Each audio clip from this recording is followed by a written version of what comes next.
動でお風呂を沸かします。お風呂の線は来ましたか？自動でお風呂をお風呂の線は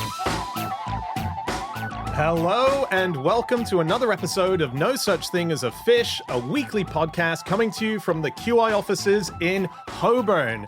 My name's Dan Schreiber. It is a three-person podcast this week. While James is away on holiday, I am sitting here with Anna Tashinsky, Andrew Hunter-Murray, and once again, we have gathered around the microphones with our 4 favorite facts from the last 7 days. And in no particular order, here we go.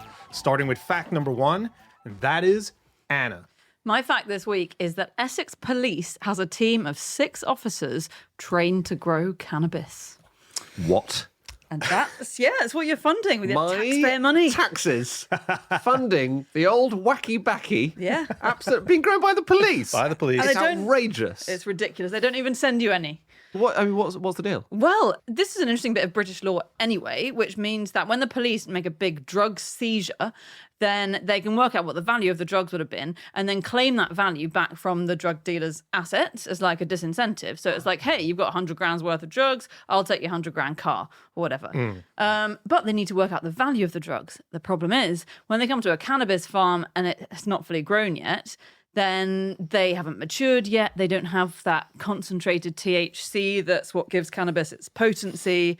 Then the dealers can claim, it was never going to be very valuable or it's actually all moldy, it wasn't going to work. So in court, the cheeky lawyers will jump in and say, this was never going to grow into anything, so you can't take anything away. Yeah. And it's actually discount November, so you have to take half off of that. Yeah. If you've got a voucher, if you've got the Cannabis Club card. Just use the offer code FISH at checkout.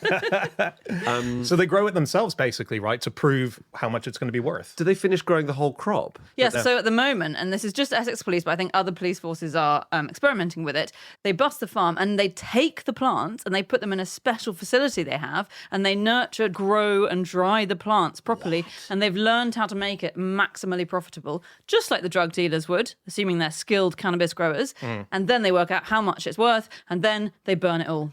Yeah. Okay, good. Not bit by bit, not joint by joint. In a series of small fires. Yeah.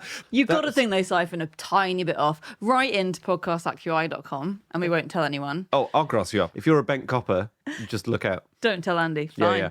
So they've recovered over £300 million worth of what would be the trade for the cannabis over the last 6 years. And so they'll grow it and they'll be like, okay, that on the street is worth £53,000. That's what you owe now. Wow. Yeah. Because street value is a tricky thing, isn't it? Because obviously there's no price list you can look up. Yeah. Which is why I don't partake. Yeah. Because it's just too messy. I want to know, there's Sure. that you don't have any consumer rights. You'll get a text message with a picture of the price list. Oh, okay. yeah. Your dealers are going to have laminated menus. You're going to have... What?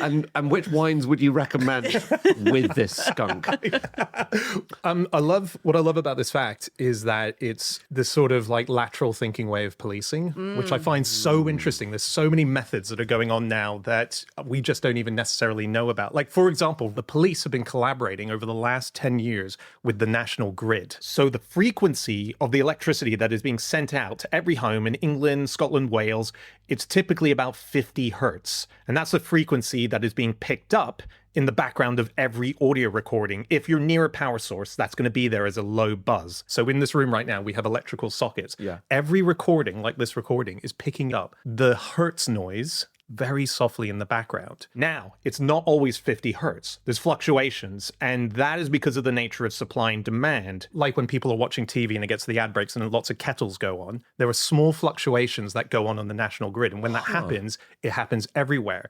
Which means if you're recording all of the national grid, you're going to have timestamps on all of these fluctuations. So often now police, if they're in court and there's a recording of criminals that is being used, audio recording, and they say, that never happened at this place at this time. They listen to the frequency in the background and they can match it to the exact time at the national grid. Isn't that insane? Wow. Isn't that nuts? And that's been used in court, and that has busted people who've claimed that the recordings were manufactured and it didn't happen when it was said to happen. Oh my God. So cover up your plug sockets is what you're saying. Do all your mugging by the trees. Just be away from, and don't record it. Why are you recording it? Just don't record it. Oh yeah, good point. We've got That's to stop doing that. Yeah. Isn't that stunning? So that's called electric network frequency, and they've been doing it for 10 years now. God, this makes my clever cop workaround thing look much less impressive. No, go on. But this is one I quite like recently. Did you see the 2 undercover policemen who dressed up as Batman and Robin? Okay, no. It's not as high tech, but it worked. It was Inspector Darren Watson and Police Constable Abdi Osman, and they were patrolling around London, and they're looking for scammers who were playing illegal rigged gambling games with tourists and getting loads of money off them. But people knew their faces by then. And so one of them said, I just remembered I had Batman and Robin costumes in my house, which could come in useful. And they dressed up, and they're so bad. So there's pictures of them arresting these guys that they've come up to. And like the guy dressed as Robin is wearing a beige bucket hat with his Robin, and the bucket hat is the only thing that's concealing his face actually. So I don't know why he's wearing the full Robin gear. He's wearing Robin gear. Because I think if he was wearing a police officer's outfit but a beige bucket hat, the wrong uns might still spot that. I suppose. But that's effective, isn't it? It works. I think that's really good. I mean, you don't know how many people are undercover officers. Look around you, like all those living statues. Come on. Yeah. You're trying to tell me that not one of them is a Fed. Or who is a fake police officer, the other way round, someone pretending to be a police officer. So there was a thing, remember the TV show The Bill? 2010 that ended. The police force basically had to buy all of the costumes off of the bill because they were real police costumes. Really? Yeah. And burn them. No, weirdly, they handed them out, and they were being worn by actual policemen. So they reused the clothing of The Bill, the TV show. That's so exciting for those clothes, because that's like a promotion, isn't it? Yeah. They also have this, now I've seen it in my head as quite nice relationship, and I think no one else sees that, but basically that very famous over the last few years, drill music has become associated with gang crime, and the lyrics of drill songs will reference people who've been murdered on the street, and like say, I'm going to get you to a rival gang. Would it say that kind of, even that kind of foul language is used? Yeah. I don't know if they go that far, Okay. but... Wait, which one of us is going to just buckle and actually ask what drill is? Not me. Okay, me either. Continue. Hang on, you guys don't listen to drill music in your spare time? Is that like heavy rap, right? In terms of like lyrically? Yeah, It's- yeah. Yeah. I listen to roadworks, but that's because I'm really interested in infrastructure. So, yeah. Yeah, that's exactly what I'm talking about. You go on believing that that's what I'm referencing. Oh, yeah. Silvertown Tunnel classics. Yeah, great. Oh, Thames Tideway Tunnel. Yeah, I'm digging it. Well, I really like the idea that you would join the police and misunderstand this, because in Manchester, basically, the police have been recruited to, and it's called the Excalibur Task Force, which is trying to stop knife crime, recruited to get lots of intelligence from drill music. So if you were employed by them, I guess you would go and eavesdrop on building sites. But what you're meant to do is watch loads of YouTube videos and then pick up the names that are being dropped and figure out who's pissed off about what, because it's referencing real things. Oh, right. It's like pre-crime, but the pre-crimes have maybe been turned into songs. Exactly. Wow. And then so you know where to keep a watch out. But then the drill artists know the police are watching them. So then they'll reference the police in return. So sometimes they'll be like, oh, you Excalibur naughty boys spying on us. Do they put out fake news as well? Do they say... shouldn't they? Yeah, we're going to get like Mr. Banana tonight down by the old co-op. And actually, there is no Mr. Banana. So good. I mean, that kind of... If you said that just a bit faster, you would have been a mighty drill artist just then. Can I tell you an example of maybe the coolest detective ever? Oh, okay. right. Have you ever heard of the Roman Emperor Tiberius? Yes. He once solved a crime by... he turned detective in ancient Rome. Okay. I just what love did he this so do? much. There was this woman called Apronia who was murdered. Well, she fell from a high window and died. Right. And she was the wife of a praetor, a very senior official called Silvanus. She was the daughter of a really senior general in ancient Rome called Apronius. She was Apronia. So she was a very, significant young woman and like very powerfully connected. And her father thought, I don't believe she fell out of this window and died. I think she might have been pushed or thrown out of the window. And he took the matter to the Emperor Tiberius. And Tiberius said, I'm on the case. And then investigated Really? the crime. Went to the crime scene, questioned people, this is a TV series begging to be made. Yeah. Stop pitching TV series. He's a cop, but he's also the Emperor of Rome. That's Yeah. I'm in. Did he got put on a hit. Batman costume to conceal the fact that he was in fact the Emperor? I just think this has hit written all over it. Like Yeah. he's halfway through fingerprinting somewhere, and someone comes up like, "Someone's invaded Gaul. What do we do?" And he's got trouble at home as well. I just feel like this is a good series. How did he solve it? Well, I think he just decreed that the guy was guilty. You're always going to get your end in every episode. How's he going to solve this one? He hasn't. Okay, no worries. If anyone else is waiting for the ingenious reveal there. What's one more guy? Yeah, exactly. Supposedly he did things like this. Like he crops up in plenty a lot. Supposedly he investigated things like searches for sea monsters and things like this. He was interested in evidence, and but he decided that on the balance of probabilities, Sylvanus was guilty, the husband that is, and Sylvanus then had had cut his wrists and he died. Nice. Nice. Well done, Tiberius. Credits. Can I just quickly, I know we're talking about the police now, can I tell you one more of these cannabis-related tricks? Yeah. Like, because the scams are developing that cannabis growers are using, and I just find some of them unbelievable. So last year, this happened, a guy from North London, he was called Charles Reeves, he'd been working abroad for a bit, and he'd let his flat out, his family home, because he was going to be working overseas for like some months, I think. He got back, he found in his flat, can you guess? A cannabis farm. 10 tons of soil. Whoa. They had literally moved in 10 tons of soil to grow cannabis in, 3 feet deep on the floors. Wow. Imagine getting back to your home and it's 3 feet deep in soil, a flat. You'd be so confused. Is You'd this be a so weird earthquake or something? Yeah, and and there was cannabis growing everywhere, and it had been abandoned because he'd been coming back to it. But they'd hacked into the electricity system to bypass the meter, because that's one of the other ways you catch cannabis farmers is they use a huge amount of electricity, and so you spot unusual uses of electricity, basically. Right. That's so funny. What did he do with it? Did he siphon a bit off the top? I don't believe obsessed so. with the I think- siphoning People off the have top. got to start siphoning. I hate waste. Yeah. What do you want to do after you've smoked a joint? You want to... Report yourself immediately to the police is what I would do. But what? Is there something else you want to do? People want to eat a lot of food. You want to binge on some cake. Cake, okay. And this is just my way of segueing, because have you guys heard of cake fines? No. This is a thing in the police force, and they're huge. So these are, if you do something wrong in the police, and it's big, like massive corruption or whatever, you get in real trouble. If you do something wrong and it's small, you get a cake fine. So examples of something that elicits a cake fine is spraying a colleague in the face with incapacitant spray. Oh, wow. Filing a deceased report and putting your own name on it by accident. Someone did that. Cake fine. Falling through a roof while searching a suspect's house. These are all things that have caused cake fines to be issued. I think you should be okay. fined for that. No, because that you could die, right? In that one. That feels... Yeah. Well, how soon is the fine levied on the person? Is it while you're waiting for the ambulance to pick them up? It's once they're out of the coma. I think you come up and gently Wow. say...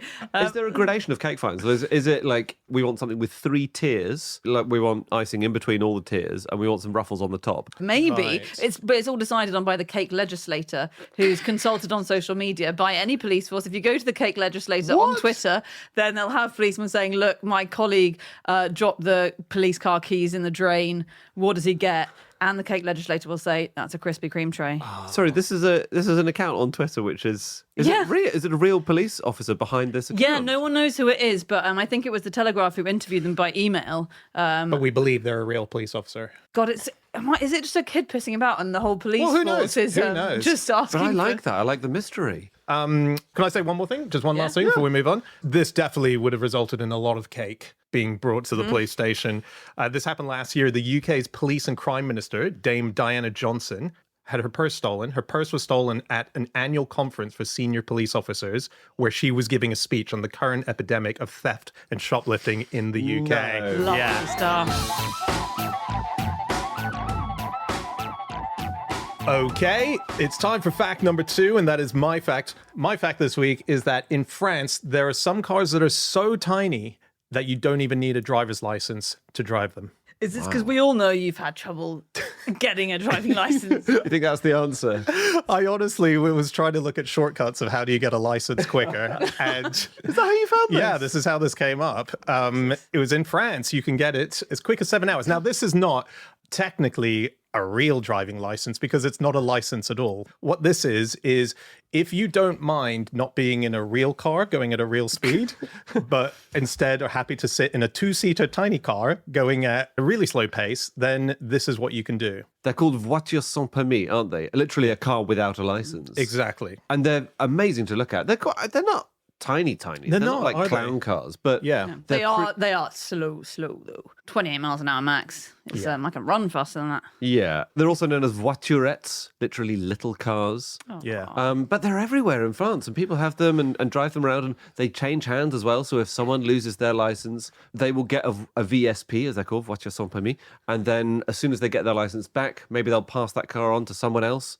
Well, this is the amazing thing. You could lose your license because you've been drink driving or whatever reason, and you can literally get out of that car, go down to a dealership, buy a smaller car, and be back on the road instantly. You're meant to do a few extra layers, aren't you? But I think in practice, often unofficially, they're just bought and sold. Exactly. They're like in the back roads of rural France, no one's really checking that. That's right? true. Do you know you don't need a driving license to be an F1 driver? Get out. Yeah, they changed the rules last year, actually. They liberalised that. That's very against the grain of modern life, isn't it? Normally they're tightening things up, saying, well, we've got to stop all this. They thought we've gone too far, demanding people have a normal driving license to drive an F1 car. Wasn't there a kid in Belgium? He was an F1 driver? So Kimi Antonelli was the person for whom I think they might have changed the rules. That's last year. And he was 17 at the time, didn't have a driving license, but they wanted him to replace Lewis Hamilton, which he now has done because Lewis Hamilton left Mercedes to go to Ferrari. So this 17-year-old guy, didn't have a license. And yeah, you now don't need one. You need to do other things like prove you're amazing at winning driving races and be very good at karting or motorsports and things like that. But Right. he did in fact end up passing his driving test at the start of this year, 6 weeks before competing in his first F1 race. Wow. But isn't that amazing? That is amazing. I suppose they're kind of different skills, as in you're not as worried about traffic when you're doing Formula One. Like there's no indicating, You don't need to do a 3-point turn. rarely roundabouts. Unless you've gone really off course. And did they have a thing where they can just wee anytime they like? I think you can do that in your own car anyway. That's a good point. What am I thinking? I do that all the time in Is my that own part car. of the Yeah. test? Is that why I failed my last test? No, only if it's a number 2. Is it? Surely there's no rule. Like no one's thought of making that a rule No in a one's thought driving of it. test. I don't know why you've said it. Where? I think I assumed that Formula One drivers have to have a bottle to wee in or something. I You can't think remember what a they do. Formula One driver going at the speeds they're going at are going to pull out a Coke bottle and try and piss into it mid-drive? That's what they have to do when they pit stop, don't they? That's why sometimes they take away the lollipop and the guy doesn't immediately drive off. It's because he's just shaking. Just having a... Wow. I never knew how actually skilled these guys were that they could manage to drive that while pissing into A a lot of the crashes are because they put their hand on the wrong thing. No, but surely drivers have it's a wee mid-race, don't I they? think it's a good question because they are quite long races. They're really long and they have to I can't- drink. They have to take in fluids. Like But they've we got a don't know the tube. answer. I think the truth is we don't know the answer here. Yeah, I think Let me check. I don't think it'd be illegal. I can tell you that if you're... But very few races are lost because someone's having a shit in the footwell. I think that's fair. Almost never happens. There's no Paula Radcliffe of Formula One racing. Is the person you were talking about, was his name Max Verstappen? No, I was talking about Kimi Antonelli. Max Verstappen is the greatest driver ever of the last 10 years. Belgian. Yeah, who's won everything. I thought he was Dutch. Sorry, I think I've he's never Belgian. heard of him before. He's a bunch of years ago, he was a 17-year-old kid Years ago, he was 17, yes. racing for the F1, Yeah. didn't have an actual driver's license back in Belgium. So he could race the F1, but when he got back home, he needed an adult with a license sitting with him in the car while he was on his learners in order to silly. drive. Yeah, so that was his two worlds. That's so funny. Yeah. I can imagine it would be very hard to transfer between the two. Yeah, and Like you do in get in Formula trouble One. if you drive like you're a Formula One driver on it through a town. Exactly. And rally driving, you can be banned. There was a rally driver called Colin McRae who was banned in the 90s, but he actually could get a license. And if you lose your license here, you can get a license to compete in competitive sports racing in another country. So he got a license in Monaco, even though he was banned for drink driving or speeding here. And then he came back, competed in rally driving races in Wales in 2002 without a license.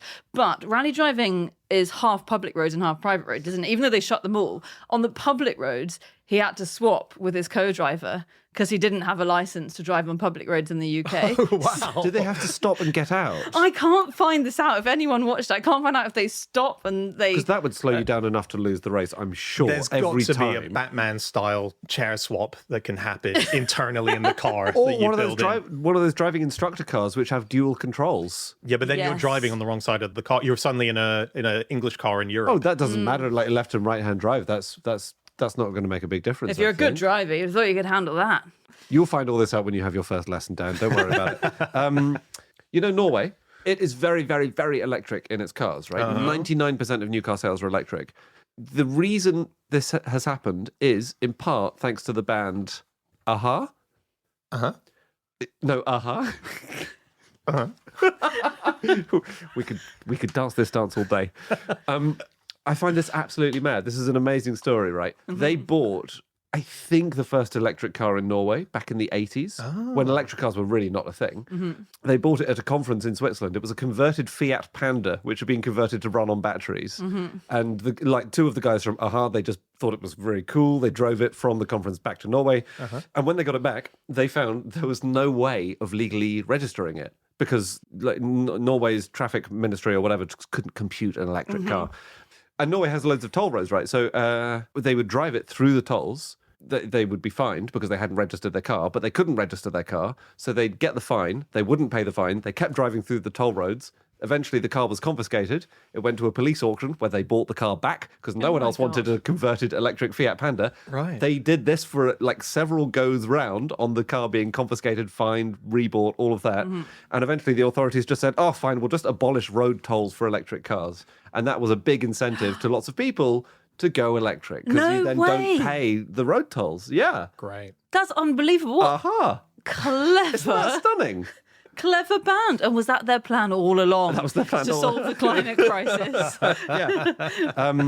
How many points do you need on your license to lose your license? 12. 12, exactly. Okay, that's the case. If you get 12 points, you lose your license. Except there are some people who have more points than that and still haven't lost their license because you can get exemptions if, for example, you really need to drive to look after someone, if you're a carer, all that kind of thing. Or there's another urgent reason why you definitely need, and you can persuade the authorities that you need to keep driving.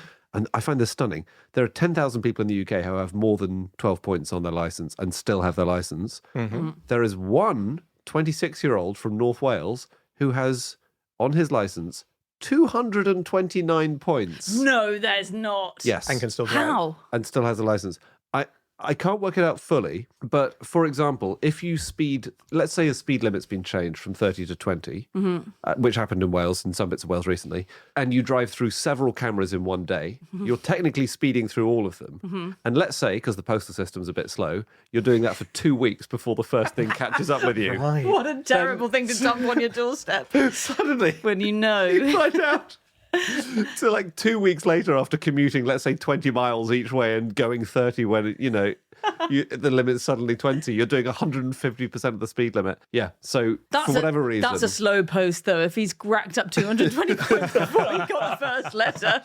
Yeah, but if every camera that you speed through is 3 points, Yeah. I can see it working out. Yeah. Just about rack up. My mum drove with 14 points on her licence for a couple of years. Oh, yeah. Yep, the way she got away with it was when she should have lost her licence, and I'm not saying this wasn't justified, her lawyer argued that the school run was a very important time to bond with her children. Oh my And God. she would Oh my lose God. out on very important parent-child Are you relationships. serious? Yes, she was then banned properly 2 years later when she was caught again. But Right, yeah, wow. we got that extra 2 years of What a parent-child lawyer. bonding, and I thought that was very important. She gets your names mixed up all the time.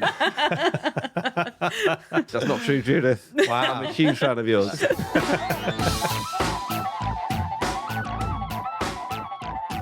Okay, it is time for fact number 3, and that is Andy. My fact is that under their main tongue, lemurs have another tongue. Sexy. Lemurs have 2 tongues. Yeah, Cool. sexy. Yeah. Sexy stuff. That's cool. And this second tongue is just for kissing. No, it's sadly not. It's a cleaning structure. But What's it's it- still a what do you second mean? tongue. It's called a sublingua. So they have the thing called a tooth comb, which is this structure. I mean, it's exactly as it sounds. It's a group of teeth that look like a comb. Mm-hmm. Fine. And they use that for grooming. So they run that tooth comb across their fur, and it helps to pick out all the Mm-hmm. And this is in their gubbins. mouth. This is in Teeth the mouth. In the yeah, mouth, yeah. yeah. But this tooth comb, like a normal comb, gets full of hair. Yep.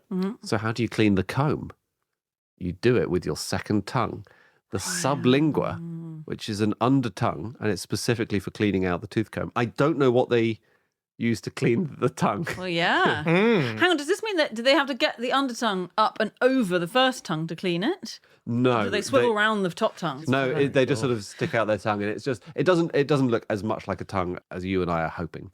Yeah. It's a small and slightly harder, like more pointy structure. Okay. But it is a sublingua. It is. Are there many sublinguas in the natural world? I couldn't really find many animals that have more than one tongue. I'd be surprised just because lemurs are so weird because Yeah. they're on Madagascar, and Madagascar is evolutionarily really quite separate because Yes. it's split off from Africa and then from the Asian subcontinent 90 million years ago. 180 million years it split from Africa, then 90 million years later India left, and it's just Madagascar's just left there hanging out for weird stuff to evolve. So that's amazing because there's something like 80% of the animals that live there are just there, nowhere else in the world, right? Yeah. So lemurs, they all live in Madagascar. Well, they're all from Madagascar anyway. They're from, yeah. Yeah. I was recently on a visit to an animal park in Kent, which was not in Madagascar, but they did have lemurs and it was amazing. Cool. They're so cool. There are more than 100 species and they're all native to Madagascar. And, you know, I'm sure we'll get into it. They're really endangered because of mostly habitat loss with a bit of climate change and also human hunting thrown in. So many of them are really threatened, but they're absolutely unbelievable creatures. They're so cool. They are. I mean, and every single one of them seems to have their own unique thing that's interesting about them. We've spoken about this before on the podcast, but a few of them are quite solitary animals. So even within their family, they will barely see each other. And the only way they have any kind of communication with each other is by having a pissing tree. So they will go down at different times. It's like if you live in a big house with a lot of siblings and there's one toilet, you know it's like, all right, 8:15 in the morning, that's my slot. Yeah. So they go at different times and they will pee, and they have a unique fingerprint, as it were, with their urine, which means that if I was going, I'd be like, oh, Andy's been. Okay. And I what can does smell. that what does that tell you about what you're going to do next? Is that like, oh, he must be nearby, I'll go and see him, or It means quick they're okay. hide? It's like a checking in. It's just like sending a WhatsApp to say, hey, hope you're well. It's like, oh, I know they're doing okay. But they just never want to pee at the same time together. No, they make sure don't never... want to see each other. They have That's no fair enough. interest. Yeah. I personally like to have the bathroom to myself as well. I'm funny and old fashioned like that, but I invite the family. Lemurs. Yeah, lemurs very weird. Ring-tailed lemurs, the sort of big ones, the famous ones. And they make their own perfume.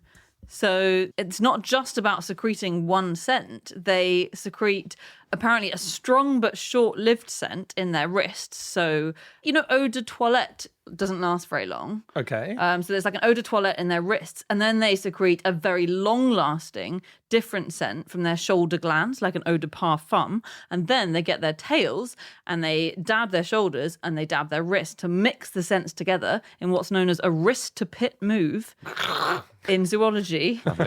And then they've got a perfume, and then they waft it in the air. the tail. They waft their tail in the air. Now they've mixed up the perfume. And that's yeah. their mating ritual, or is that just general day to day? It's mating, and it's so Right. clever because it's telling. I mean, I can't believe sometimes I wonder if I'm making this up, but it's telling females their genetic makeup, and the females smell it, and they know if the male is too similar to them. Because obviously, you want maximum genetic diversity for your kids. So you sniff their perfume, and if it's like, I also use Chanel, Get out. then you'll go and shag someone else. I don't suppose at any point you read about the northern giant mouse lemur. No. Okay, this is another standout in the lemur tribe. Yeah. Mm-hmm. They've got testicles which are the largest, I believe, of any primate relative to body size. Okay. Hmm. As a percentage, Dan, what would you say your testicles are of your body weight? That's a very personal question, That's isn't so it? personal. He's just had mumps. Of my weight. Yeah, what yeah. percentage? I'm not asking you to give away your weight. I'm saying Yeah, what yeah. proportion of your body weight is testicles. We're talking 15%. Yeah, you do need to say Dream that. on, mate. For them, it's What were yours to put into context? Sorry? What are yours? I don't.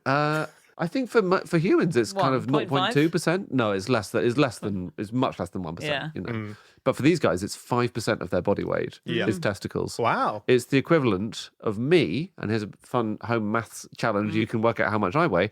It's the equivalent of me having testicles that are 3.8 kilos between them. Right. It's a lot. yeah. It's a lot. And they were only discovered in 2005, these things. And often, as they swing through the trees, they will bump and bruise their testicles. Like, it's a nightmare. Surprise. Oh, I've seen my friend used to have a sausage dog called Dave, and Dave lived upstairs in a flat, and he had the longest dangling balls. And this poor dog, we used to walk behind him on the stairs. They would wallop the top of each step as they were going on. You just see these dangling bells. Smack Does he and mind smack. it? Is it like every time he's going, ah!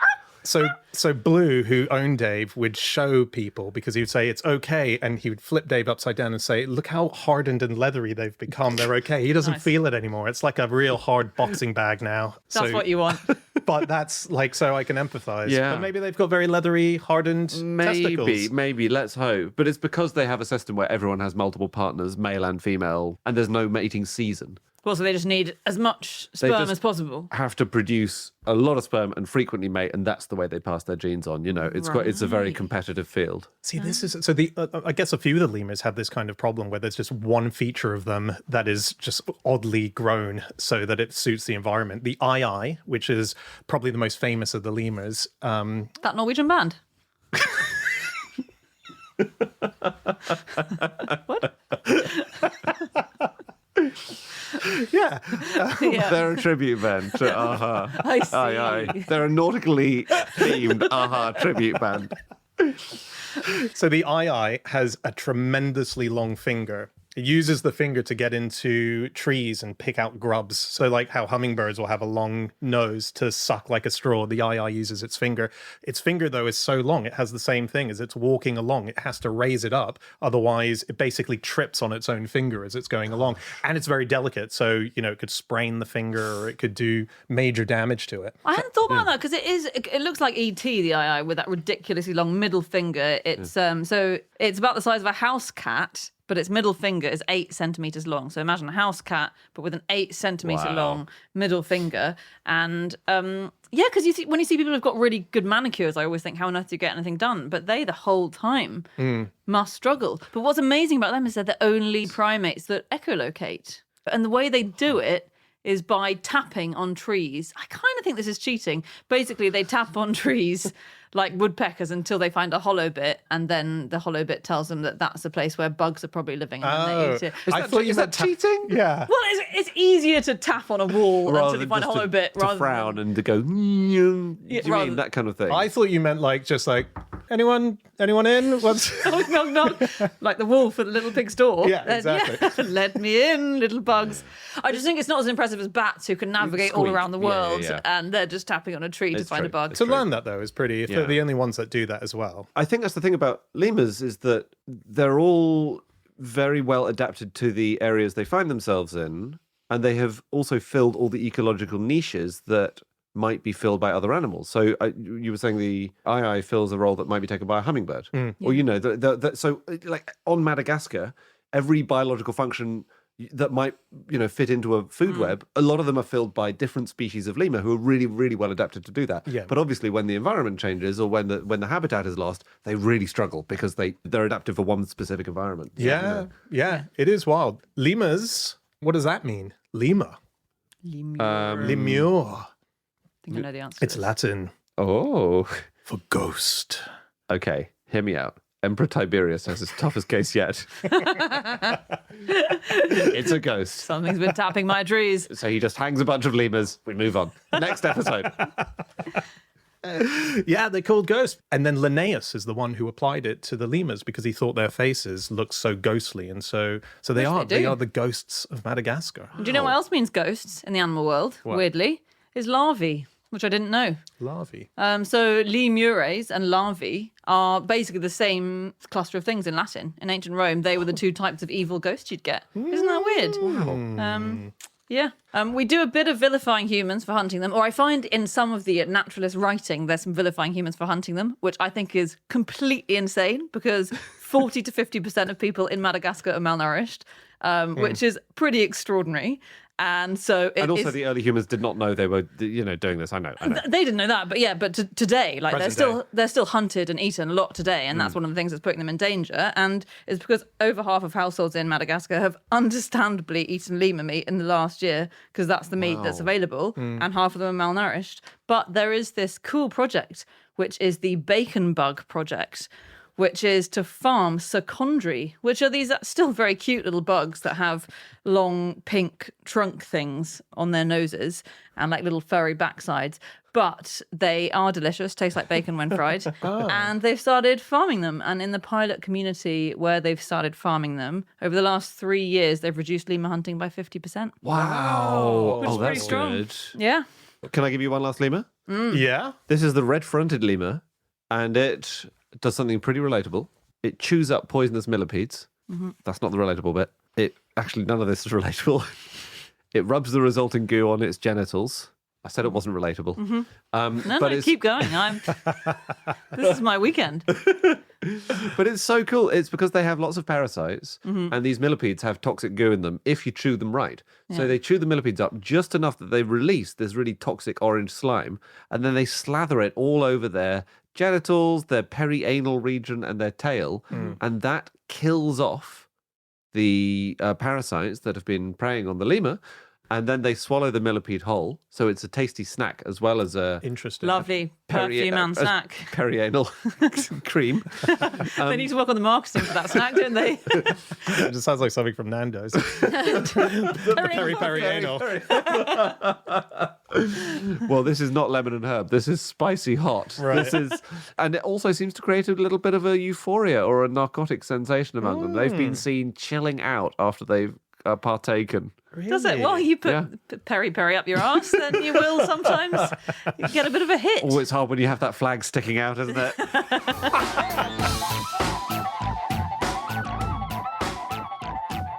Okay, it's time for our final fact of the show. And despite him being on holiday, James has still sent in one for us to discuss. So here it is. James. My fact this week is if you built a house in a certain point of Italy, you can live in 10 different towns at the same time. Unfortunately, that point is in the middle of a volcano. And I am currently at that volcano.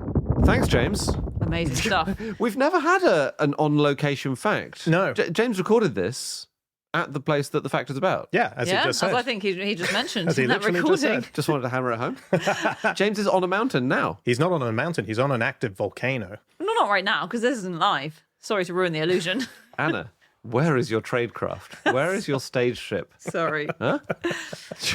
This is very cool, though, isn't it? So this is the Italian province of Catania, which is where Etna is divided into municipalities, and there are 10 municipalities, and they all meet at the top of Etna. And in fact, I think it's actually split at that peak into 11 sections, because one of the municipalities, Bronte, scoops around and nicks 2 portions of it. Yeah, but basically it's 10. Basically it's No, I 10. know, but Bronte gets 2 bites of the cherry, and I think it's worth saying.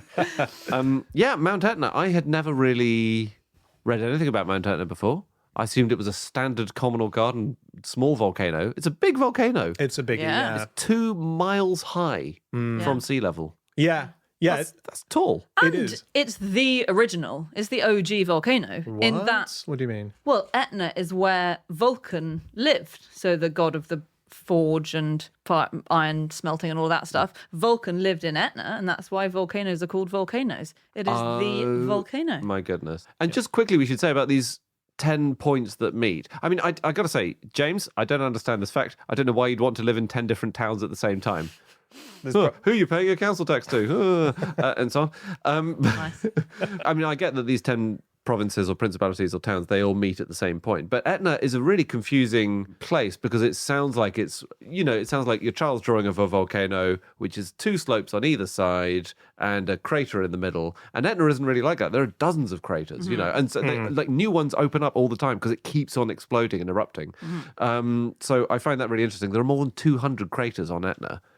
God, it's a lot, isn't it? I know, it's many, many miles around, but these places are so cool. So Randazzo was trilingual until the 16th century, which was Greek in one area, Latin in another, and Lombard in a third. Is that one of the 10 areas? That's one of the 10 areas. Cool. There is Bronte, as you mentioned, Anna, which is, as we've said before, is where Nelson was created Duke of. Admiral Horatio Nelson was made Duke of Bronte. And we think it's where the Bronte sisters, their dad, he used to be called Brunty, and he renamed himself Bronte, maybe after Nelson or maybe after this area. Which in itself is named after a Cyclops, isn't it? Who lived there. So the Bronte's dad is named after the Cyclops. And Charlotte Bronte being named after a Cyclops is just so weird. It's very cool. Yeah.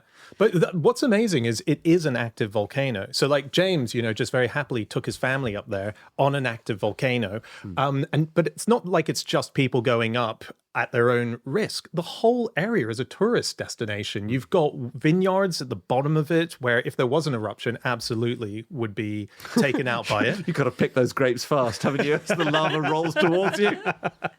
Just pick the big ones. Just pick the big ones.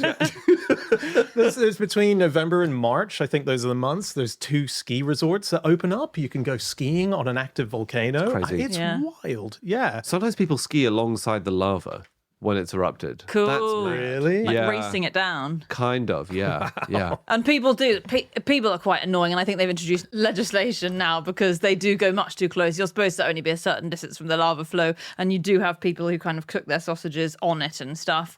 Look, but this is Italy. Hey. It's the land of romance. People will cook their sausages on lava, Sod it. Yeah. And it doesn't kill. It's incredible, given how famous it is. And it's the OG. It's only killed 77 people confirmed in its entire history. Confirmed kills. It's not James Bond.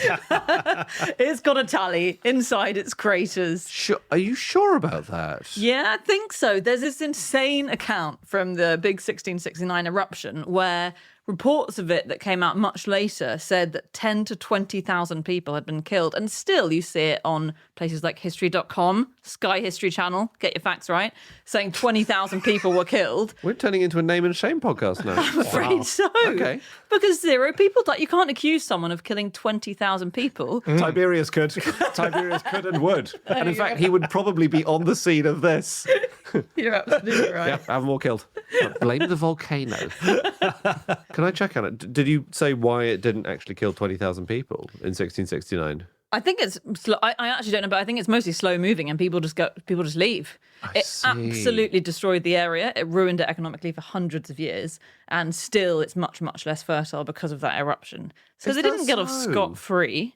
Because I assumed that it always made the land more fertile. Because it sometimes does with things like, the reason there are vineyards there is because the soil is so rich and volcanic. But I guess sometimes also it's just a deadened wasteland that it leaves behind. So a lot of the time it is good for the It's a fine balance, isn't it? You know, you don't want to overdo the lava. Exactly. That explosion, by the way, is also, as far as we can tell, the first historical recorded attempt to divert the lava stream as it's coming down. So there was a town, Catania, one of the 10, and they dug trenches above the village in order to divert the stream of lava as it was coming down. Clever. Yeah, I mean, but as far back as that. Well, I believe their neighbouring town was quite pissed off, wasn't it? Because it went into them. Well, they re-diverted it. They put a blockage up and it went back to Catania. That's like, amazing. fuck that, guys.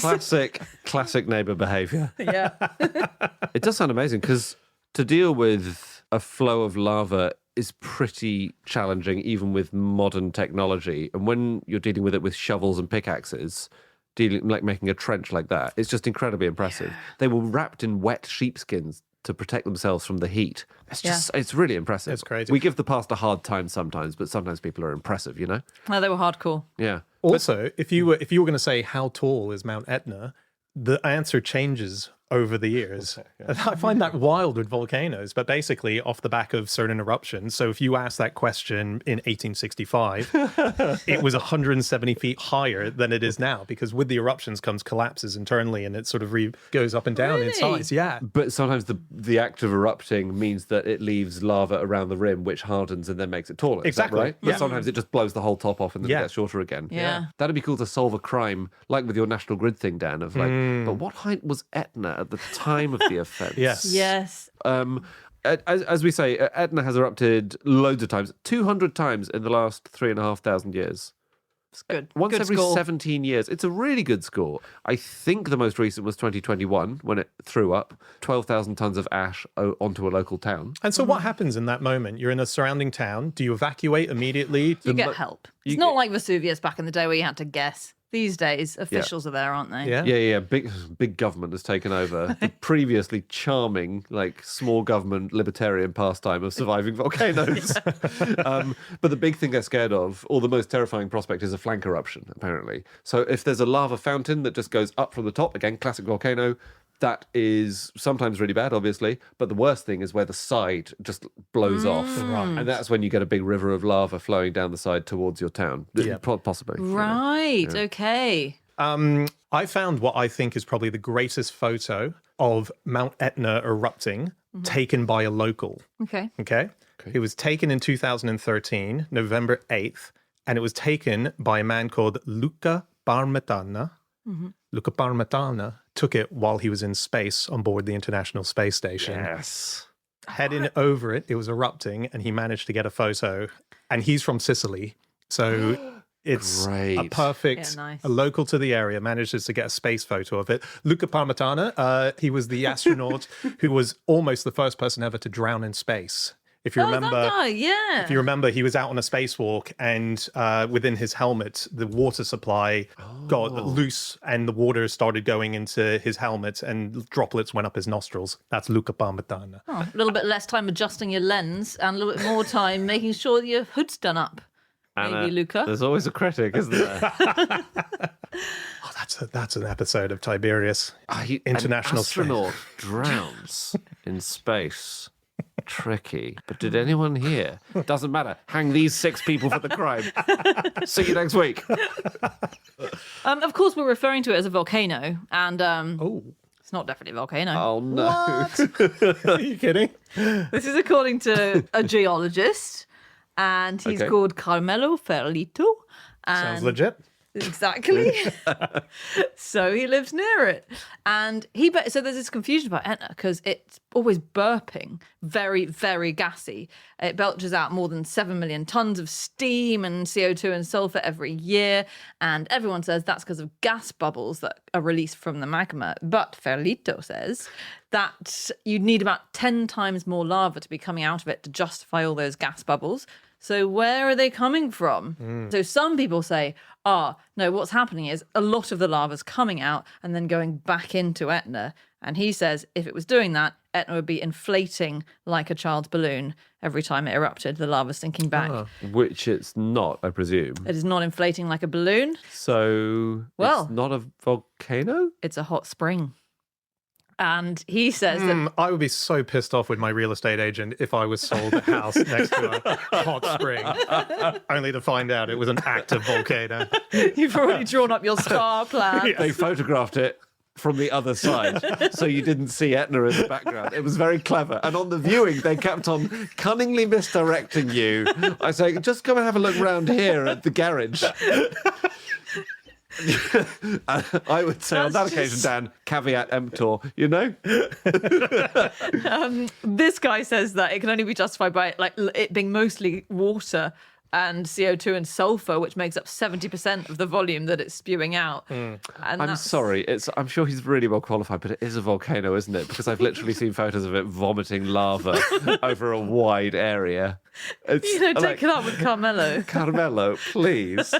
You've got to make a name for yourself somehow in this life. The town was completely demolished by a local hot spring. Was it? But everyone's skin was very smooth at the end of it.